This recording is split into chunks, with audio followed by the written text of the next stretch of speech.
Hoje a depressão já é a principal causa de incapacidade no mundo. Entre todas as doenças, entre doenças coronarianas, doenças cardiológicas, enfim, das doenças emocionais mais frequentes e mais persistentes ao longo da vida.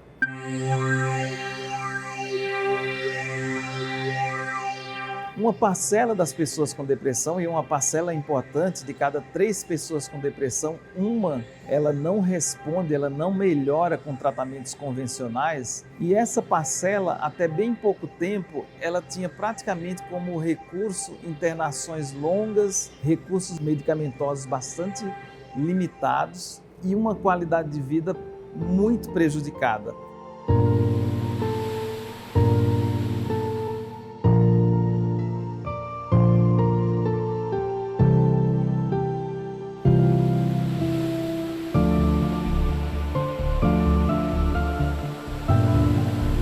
Comecei a sentir umas sensações muito estranhas. Eu senti um vazio e alguns dias eu comecei a não querer mais sair de casa. E aí eu já comecei a não querer mais fazer as coisas que eu gostava.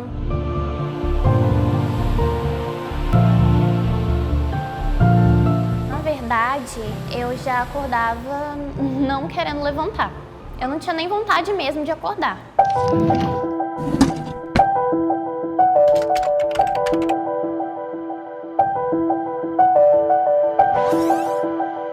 Muitas vezes tem um diagnóstico de depressão e a pessoa fala, olha só, vai para uma academia, fazer uma caminhada. Como fazer uma caminhada? Ir para uma academia, fazer uma atividade física, se o cérebro não está deixando, não está dando as condições daquela pessoa fazer. Então aquela pessoa tem que ser guiada, estimulada, como se ela tivesse um mediador. Alguém vai com ela, alguém por quem ela tem afeto. Ela confie. Então, mexe um braço, mexe uma perna, conta uma história, faz uma gracinha, e sem esperar muitas reações positivas, mas acompanha. Assim, o psicoterapeuta faz bastante. Estimula bastante a pessoa a mecanicamente ter uma certa lembrança de como essa pessoa era. Então essa pessoa, isso estimula bastante para que o cérebro possa compreender que ela está querendo a atividade dele, né, desse órgão fantástico que é o nosso cérebro.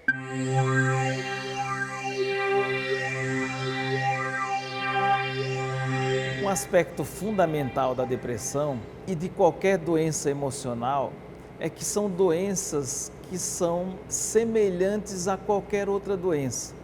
Então, o mito baseado na sociedade ocidental que não tolera sofrimento psíquico e tolera só sofrimento físico, esse é um ponto fundamental. Hoje a gente, com todas as informações que a gente tem, com todo o acesso à informação, um paciente com depressão, ele leva em média 10 anos para procurar o primeiro tratamento. Isso se baseia em quê? Isso se baseia no estigma da sociedade e no autoestigma do próprio paciente e da própria família. Ele tem estigma contra a própria doença, contra se tratar de uma questão que é essencialmente emocional na cabeça dele. Então a gente tem que desmistificar isso. A depressão é uma doença como qualquer outra. Ela tem influências genéticas, ela tem influências biológicas, ela tem influências emocionais. Eu vivia chorando, ou senão eu era muito grossa com os meus pais, porque eu não queria explicar a situação que eu estava passando. Então isso foi dando a diferença. Uma criança que era extremamente carinhosa, começou a ser muito mais na dela, e aí foi que minha mãe e meu pai notaram a diferença. Eu acredito que tenha sido na minha primeira experiência com cyberbullying, que é o bullying online, né? Criaram um fake no qual eles ficavam ali sempre falando sobre mim, jogando assim muitos hates mesmo. E eu não sabia quem era, eu não sabia o porquê que aquilo estava acontecendo. Eu sempre tive uma rede social com um pouco mais de seguidores. Eu comecei a entrar nesse meio de, entre aspas, ser uma influencer quando eu era um pouco mais nova. Então eu sempre gostei disso, né? E quando eu comecei com isso, de soltar as minhas fotos, porque eu gostava de pintar, e foi uma época que a minha mãe sempre me ajudou nas minhas fotos, e a minha mãe pintava as minhas costas com tinta guache, ela já fez até a pintura de Van Gogh no meu rosto. Então, quando eu postava essas fotos, enfim, no Twitter, Instagram, no Pinterest, bombava. E foi nessa época que eu comecei a receber esses cyberbullying e eu não conseguia entender do porquê que eu recebia isso. E aí eu comecei a entender e descobri que eram pessoas da minha escola. Eu já recebi ameaças de morte, então isso começou a me dar muita crise de ansiedade, porque aí eu acreditava que se eu saísse de casa eu ia ser morta, sabendo que era da minha escola era do lado da minha casa. Aí eu ficava me perguntando por que eu recebia ameaça de morte por eu receber uma pintura nas minhas costas. Uma coisa que nós temos que ter muita atenção é para o comportamento das pessoas. Muitas vezes ela está no dia a dia fazendo as tarefas, indo na escola, no trabalho, participando de festa com amigos, conversa, seja no bar, seja na esquina, em algum lugar. Ela está levando como se tudo tivesse normal, natural para ela. Mas nós não sabemos o que está lá no fundo, o que ela está sofrendo, o que ela está sentindo. Muitas vezes ela tem dificuldade de falar e nós dificuldade de perguntar e de entender. E de repente somos surpreendidos por alguma atitude, algum gesto que pode, infelizmente, terminar numa fatalidade.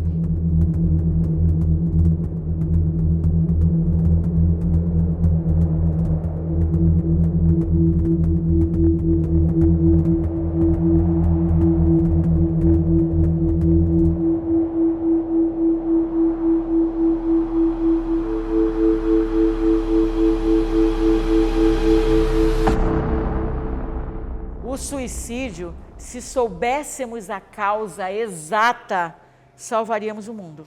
O que a gente vê é que determinados seres humanos se suicidam, muitas vezes, quando estão no melhor momento de vida. E aí, como é que a gente vai explicar?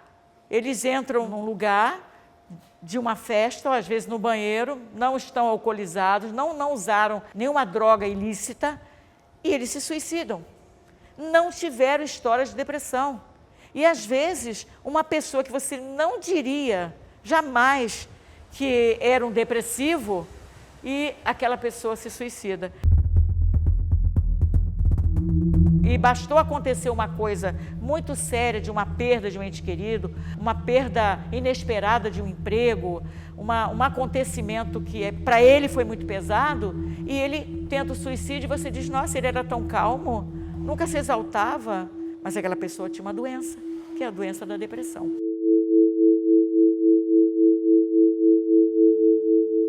Ah, mas ele era depressivo? Ele era pagodeiro, ele bebia muito, bebia bastante assim e tal, mas era um pagodeiro. Mas muitas vezes, muito alcoolizado, aquela pessoa faz um suicídio. Muitas vezes está totalmente sob o uso de substâncias tóxicas, faz o suicídio. Eu não posso colocar a depressão. Eu posso colocar a depressão como uma das maiores causas.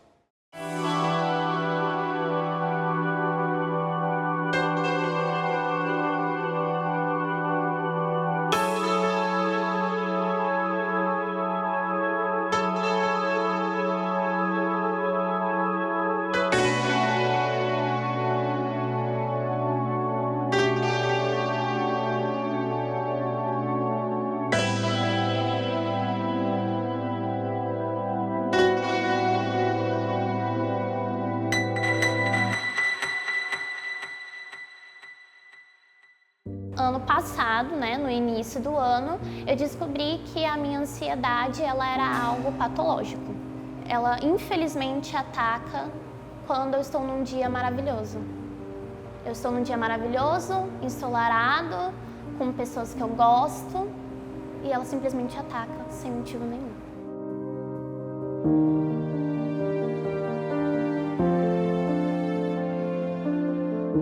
Hoje tem vários programas no mundo, e na Universidade Federal de São Paulo a gente tem, inclusive, que são programas preventivos para que a depressão diminua o risco de desenvolver em crianças e adolescentes. E nessas fases iniciais e nos jovens, em crianças e adolescentes, a depressão ela não vai aparecer como uma coisa muito óbvia, principalmente para o não profissional, para a família, para os professores. Ela vai aparecer como problema de comportamento, como aquele bom aluno que de repente ele começa a piorar progressivamente de uma maneira importante o seu desempenho acadêmico. É aquele aluno que começa a ficar mais irritado, começa a ter mais problema com colegas, de conflito ou de isolamento. É aquele aluno que fica mais ansioso, é aquele aluno que começa a faltar mais, a ter mais problema de faltar às aulas, de abandono, muitas vezes, da escola. Todos esses são sinais de alerta importantes para que professores e familiares reconheçam.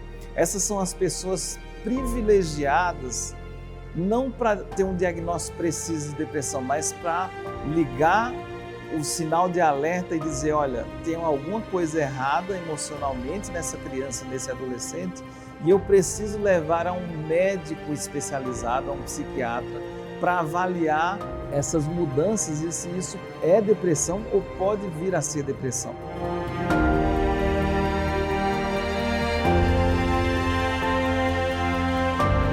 Preste atenção, veja se alguém a teu lado mudou algum comportamento, passou a ficar mais estranho, mais calado, mais fechado, ou mais ansioso, ou aflito, preocupado, rompeu o namoro, perdeu o emprego, teve algum prejuízo econômico, algum fator, porque esse comportamento é multifatorial.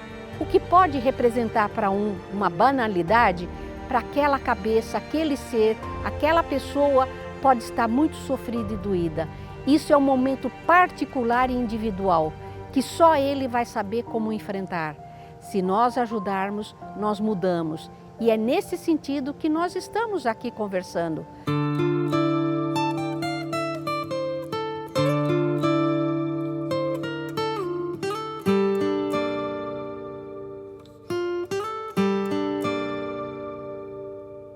Não adianta a gente querer levar uma depressão como se fosse algo que daqui a pouco vai passar. Não, eu ligo botões ali no cérebro e tudo funciona. Não, vai precisar de assistência especializada, que no caso, em primeiro momento, é a psiquiatria. A psiquiatria tem que reativar as funções desse cérebro. A psiquiatria tem que entender e vai entender, e está aí nos mostrando isso, que ele vai ativar com as medicações, ou uma medicação, ou duas, ou mais, aí é com cada exame, cada especificidade, em termos de dinâmica, de reação de cada ser humano, ele vai entrar com a questão da medicação. E aí você já começa a perceber o doente, que a gente vai chamar a depressão de uma doença. Então, o doente já começa a perceber que ele dorme melhor, que ele começa a comer melhor. Então, são as atividades cerebrais que estão sendo ativadas e, por isso, aquele ser humano começa a ter a sua vida, as suas atividades em equilíbrio.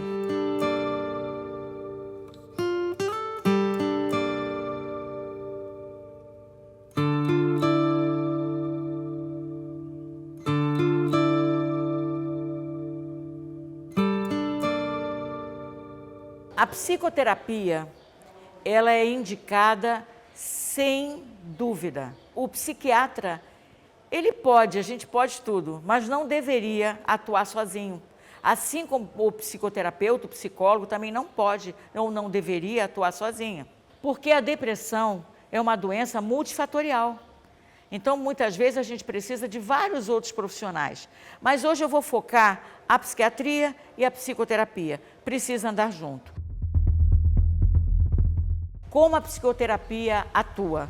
Ela atua dando a esse paciente as condições de saber quem ele era antes da crise depressiva, o que ele fazia. Tem gente que bordava, tem gente que tocava instrumento, tem médicos em depressão que faziam excelentes cirurgias, excelentes trabalhos médicos e por aí vai. Tem cozinheiras que faziam trabalhos para festas, grandes mestres na cozinha e que no período da depressão, da crise depressiva, acabou com tudo isso. Então o psicoterapeuta vai trazer esse ser humano, já está medicado, as funções cerebrais já começam a ganhar as suas vitaminas, as suas potências e com isso o psicoterapeuta ele tem melhores condições de trazer esse paciente à vida, de levar para ele todas as possibilidades que já eram dele. E tem pacientes que nem faziam muitas coisas, pacientes com a doença da depressão, nunca tiveram o primeiro episódio e que eram muito apáticos, naturalmente apáticos. Não tinham outros sintomas, mas eram apáticos e não construíram muitas coisas na vida. E o terapeuta, com a medicação e no momento desse sofrimento, esse paciente ele reage de uma forma positiva e começa até a ter outras construções, inclusive laborais, inclusive ligado a certas profissões, de acordo com cada talento. Isso também eu vi muito em consultório.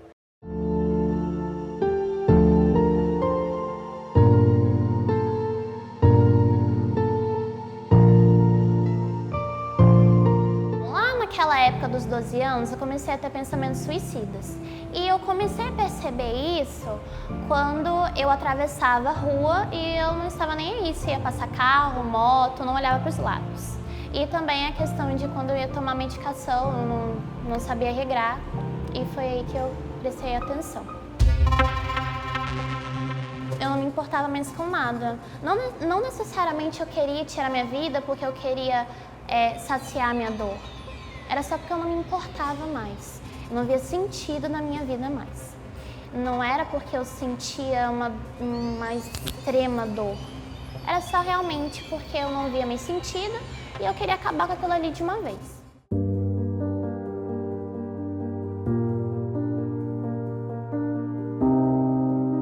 A esperança de melhorar é fundamental para todas as idades. Os adolescentes, o adulto jovem, o adulto e o idoso. Mas nós temos tido uma preocupação muito grande com a adolescência, onde muitas vezes os jovens não são compreendidos e acabam sendo desprezados e banalizados com a depressão. Ah, ele está lá no quarto, ele está isolado, ele está no celular. E às vezes está solitário, sofrendo calado, e ninguém entende o que ele está sofrendo. E somos surpreendidos por um ato que pode ser evitável se a gente identificar. É importante você estar atento. Pai, mãe, professor, professora, amigo, seja o que for, um adolescente, um adulto, um idoso pode estar sofrendo. Quando eu tentei meu suicídio pela primeira vez, eu ouvi uma voz no meu ouvido. E aí já entra a questão espiritual, que eu ouvi muito alto, um não. E assim, eu fiquei paralisada, eu fiquei assim, imóvel mesmo. E aquilo ao mesmo tempo me dá uma emoção que eu não sentia há muito tempo. Ao mesmo tempo que eu sentia muito medo, eu sentia uma calma enorme, muito grande.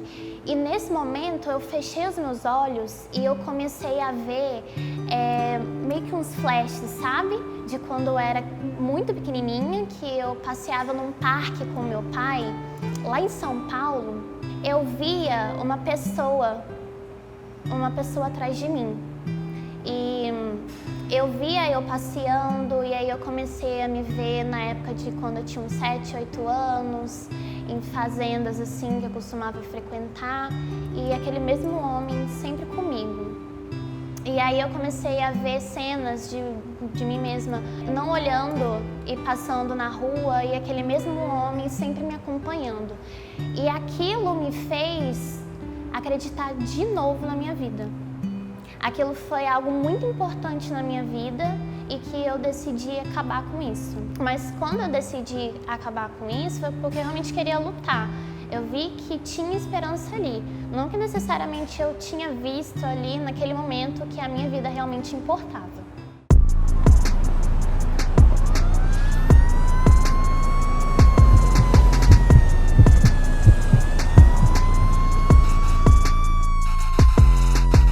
A partir da avaliação do bombeiro, quando ele chega no local da ocorrência, ele vai utilizar uma estratégia para cada tipo. Além do curso, que foi criado em 2018, a gente também tem um trabalho anual que a gente faz com as tropas aqui do nosso estado, que é um trabalho de instrução em todos os quartéis, em nível mais superficial, para que todo bombeiro tenha as noções iniciais e saiba o que não fazer também numa abordagem técnica à tentativa de suicídio. Basicamente, a grande diferença do nosso curso é que a gente deixou de usar muitas vezes a contenção física, a contenção mecânica, o modo mais bruto de conter e levar uma vítima para um atendimento médico, e agora a gente utiliza a oratória, a dialética, a gente tem ouvidos para a vítima, a gente conversa, a gente humanizou e tornou o atendimento muito mais seguro, tanto para a vítima quanto para o bombeiro. A gente não pode mentir para a vítima. Muitas vezes a gente quer convencer a vítima a sair de um local e acaba mentindo. Eu estou com a sua mãe, estou com um parente no telefone e ele está dizendo que te ama muito. Confia, está mentindo para a vítima vai descobrir. E aí você perde a coisa mais importante que é na relação do bombeiro com a vítima, que é o vínculo. O vínculo é aquilo que dá segurança. O vínculo é aquilo que vai tornar o paciente uma pessoa que vai acreditar no que você vai falar, que vai realmente desistir da intenção de se matar, porque você está passando para ela as informações positivas. Está ali para fazer com que a vítima entenda que há uma saída digna, que há uma solução, que há uma continuidade para a dor que ela tanto sente. O CATES, que é a sigla de Curso de Abordagem Técnica à Tentativa de Suicídio, é um dos pilares que a gente utiliza hoje no mundo para tentar evitar as mortes por suicídio. O Corpo de Bombeiros ele é apenas uma parte dessa engrenagem muito importante que envolve psiquiatras, psicólogos, família, sociedade, o mundo em si. A gente sabe que a sociedade está cada vez mais acelerada, as redes sociais impulsionaram também muito essa questão das tentativas de suicídio e a gente sempre busca orientar que as pessoas compartilhem essa dor. Nós temos diversos serviços hoje no Brasil que podem ser utilizados antes mesmo de chegar ao ponto de acionar o Corpo de Bombeiros. Então compartilhem a dor, as famílias precisam estar atentas, os amigos precisam estar atentos a sinais que as vítimas muitas vezes falam. Pequenas frases de insatisfação, às vezes um amigo do trabalho que está mais calado, que está mais cabisbaixo. A gente cada vez mais se afasta dessas pessoas. A gente tem que trazer essas pessoas, acolher, conversar, ser um ouvido atento. Isso é muito importante para que a gente não chegue ao ponto do Corpo de Bombeiros ter que trabalhar, ser acionado e ter que fazer essa abordagem a uma tentativa de suicídio.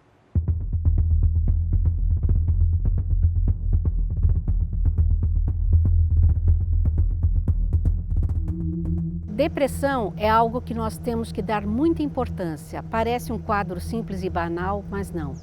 Principalmente a depressão maior, com a severidade que tem os sintomas, onde pode chegar a sintomas paralisantes, como por exemplo, a falta no trabalho, o absenteísmo, a falta de prazer nas coisas, o não dormir, o não comer, a falta de alegria, a falta de esperança, o sentimento de inutilidade, de culpa, chegando até a ideação suicida.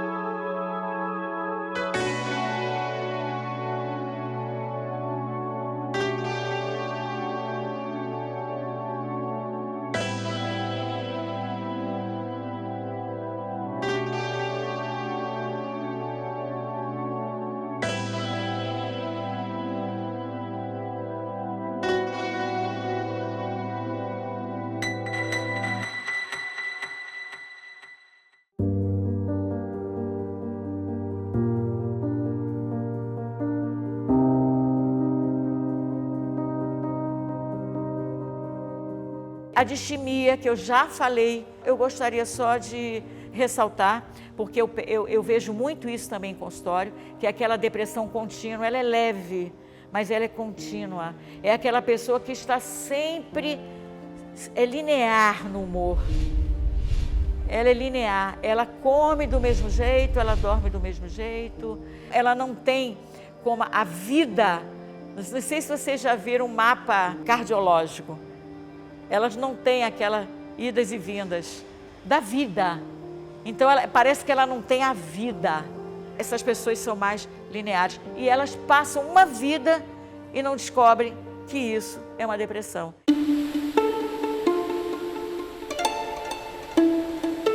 A maioria humana já teve um pensamento, poxa, dá vontade até de morrer.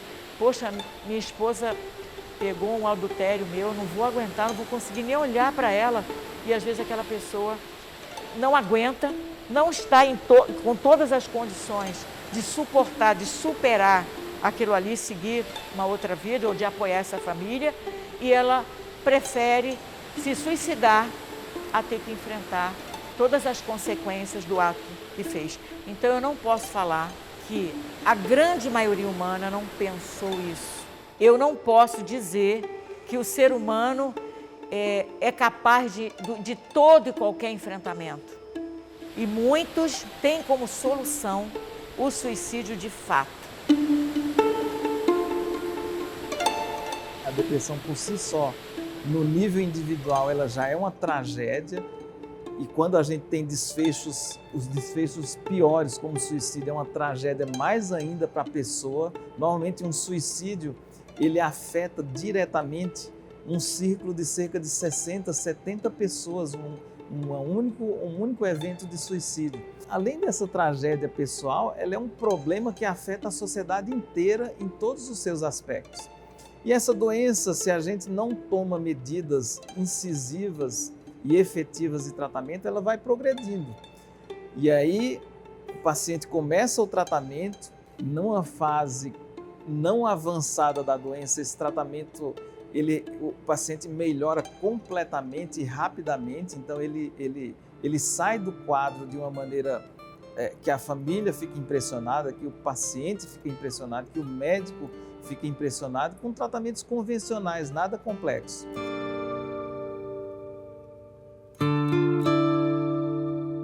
Quando essa doença vai avançando mais ainda, e aí é importante fazer o parêntese, ela avança quando a gente não trata ou quando trata de maneira inadequada. É muito comum o paciente tratar, melhorou, antes do prazo ideal de tratamento, ele abandona o tratamento com o médico, ele abandona o tratamento com o psicólogo, ele abandona a atividade física regular, que é um tratamento não farmacológico, é uma intervenção não farmacológica, ele abandona hábitos saudáveis que ajudam no tratamento da depressão também, e ele tem inúmeras recaídas ao longo da vida. Por quê? Porque ele não segue o tratamento adequadamente. Ele admite tomar um medicamento antihipertensivo durante 50 anos, mas ele não admite tomar um antidepressivo durante um ano e meio, durante 2 anos. E isso é o que leva à progressão da doença. E essa doença vai se tornando cada vez mais grave. Importantíssimo nós sabermos que às vezes alguma medicação pode não fazer efeito, outras podem ser muito benéficas para um paciente e não para o outro. O médico saberá.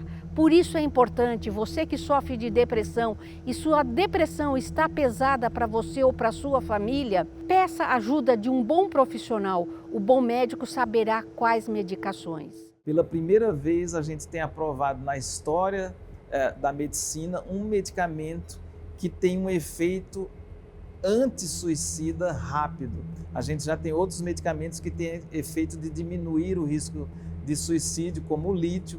O lítio tem esse efeito. A clozapina em pacientes com esquizofrenia tem o efeito de reduzir o risco de suicídio, mas só que isso acontece depois de meses de tratamento, semanas de tratamentos ou meses de tratamento. A cetamina, esse efeito de diminuir o risco de suicídio já acontece horas depois da primeira aplicação.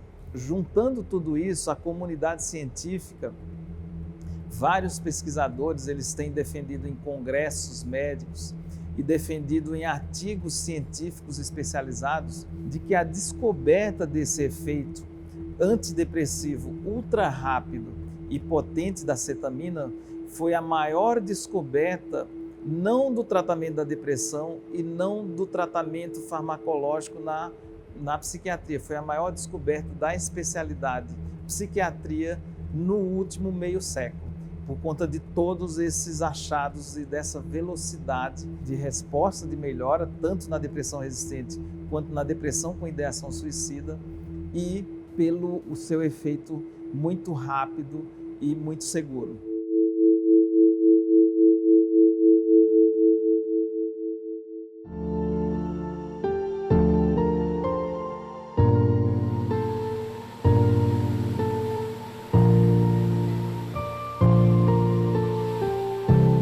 A Dalat de hoje é professora de balé infantil, dou aula em projetos sociais, sou Miss, faço faculdade de enfermagem e hoje eu adoro viver a minha vida.